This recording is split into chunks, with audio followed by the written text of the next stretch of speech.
اعوذ باللہ من الشیطان الرجیم بسم اللہ الرحمن الرحیم۔ سورہ جن کی ابتدائی آیتیں پڑھ رہا ہوں۔ سورہ جن مکہ مکرمہ میں نازل ہوئی۔ اس میں 28 آیتیں اور 2 رکوع ہیں۔ نازل ہونے کے اعتبار سے 40ویں نمبر پر ہے، لیکن تلاوت کے اعتبار سے 72ویں نمبر پر ہے، اور سورہ اعراف کے بعد نازل ہوئی ہے۔ قل اوحی الی انہ استمع نفر من الجن فقالوا انا سمعنا قرآنا عجبا۔ کہہ دیجئے کہ مجھے وحی کی گئی ہے کہ جنات کی ایک جماعت نے غور سے قرآن سنا، تو انہوں نے کہا کہ ہم نے ایک عجیب قرآن سنا ہے۔ یہدی الی الرشد فآمنا بہ، جو ہدایت کی راہ بتاتا ہے تو ہم اس پر ایمان لائے۔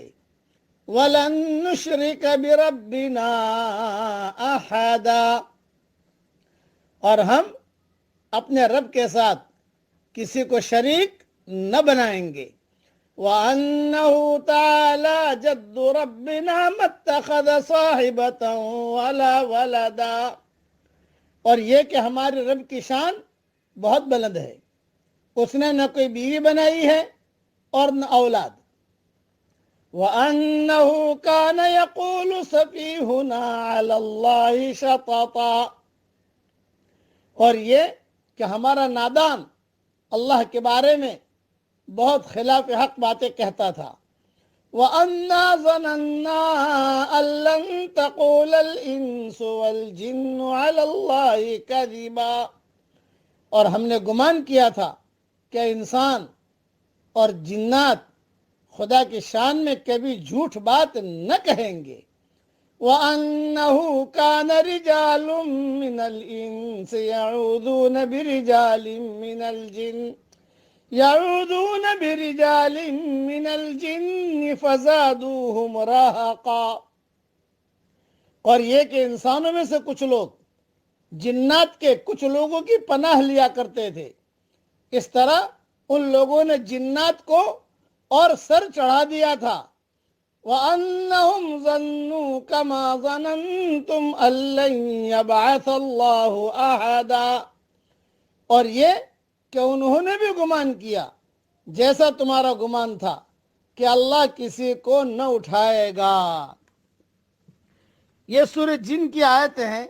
پہلے ایک بات کی وضاحت کر لوں کہ انسانوں نے جتنا حضور صلی اللہ علیہ وسلم کو ستایا ہے، اتنا جناتوں نے نہیں ستایا ہے۔ مختلف موقعوں پر بیان میں مضمون میں کہہ چکا ہوں۔ صحیح مسلم شریف کی روایت سے معلوم ہوتا ہے کہ یہ واقعہ مکہ مکرمہ کے قریب نخلا وادی میں پیش آیا، جہاں آپ صلی اللہ علیہ وسلم صحابہ کرام رضوان اللہ علیہ مجمعین کو فجر کی نماز پڑھا رہے تھے۔ جنوں کو تجسس تھا کہ آسمان پر ہم پر بہت زیادہ سختی کر دی گئی ہے، اور اب ہمارا وہاں جانا تقریباً ناممکن بنا دیا گیا ہے۔ کوئی بہت ہی اہم واقعہ رونما ہوا ہے جس کے نتیجے میں ایسا ہوا ہے۔ چنانچہ مشرق اور مغرب کے مختلف اطراف میں جناتوں کی ٹولیاں واقعہ کا سراغ لگانے کے لیے پھیل گئیں۔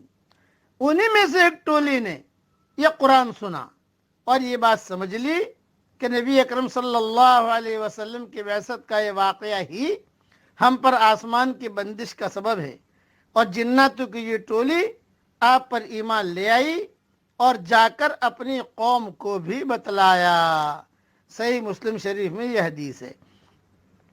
بعد دیگر روایت سے معلوم ہوتا ہے کہ اس کے بعد آپ صلی اللہ علیہ وسلم نے جناتوں کی دعوت پر ان کے وہاں تشریف بھی لے گئے اور انہیں جا کر اللہ کا پیغام سنایا، اور متعدد مرتبہ جناتوں کا وفد آپ صلی اللہ علیہ وسلم کی خدمت میں بھی حاضر ہوا۔ فتح الباری، تفسیر ابن کثیر وغیرہ میں مضمون دیکھ لیا جائے۔ اور میں میرے بیان میں کہہ بھی چکا ہوں، 2 بیان حضور صلی اللہ علیہ وسلم نے مکی زندگی میں جناتوں میں کیے ہیں تقریباً، اور 2 بیان حضور صلی اللہ علیہ وسلم نے مدنی زندگی میں کیے ہیں۔ عبداللہ بن مسعود اور حضور صلی اللہ علیہ وسلم اور جناتوں کا واقعہ یہ سارا میں میرے بیانوں میں عرض کر چکا ہوں، یوٹیوب پر آپ دیکھ لیجئے گا اور سن بھی لیجئے گا۔ خلاصہ کلام یہ ہے کہ جناتوں کو بھی اللہ نے ہدایت دی اور انسانوں کو بھی اللہ نے ہدایت دی، اور اچھے اور برے دونوں میں ہوتے ہیں۔ اللہ تعالی ہم سب کو اچھوں کے ساتھ رہنے کی توفیق عطا فرمائے، آمین۔ وآخر دعوانا ان الحمد للہ رب العالمین۔